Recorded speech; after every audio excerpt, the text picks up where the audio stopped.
आणि बातमी आहे नाशकातून। नाशकात भाजपातील इच्छुक आणि विद्यमान आमदारांना धाकधूक लागलेली आहे। उमेदवार निवडीसाठी भाजपा पक्षश्रेष्ठी आता कसोटी लागणार आहे।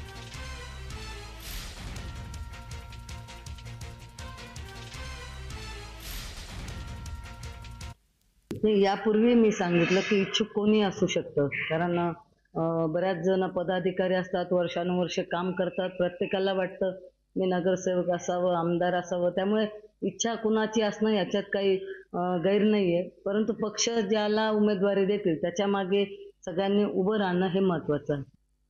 काल नाशिकच्या तिन्ही मतदारसंघातल्या अशा प्रकारची चाचपणी झाली।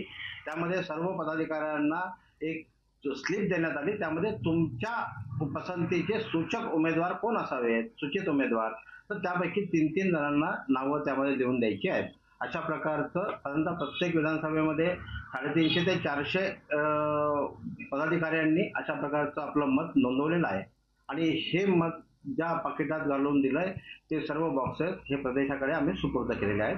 त्यासाठी बाहेरचे निरीक्षक सुद्धा आले होते।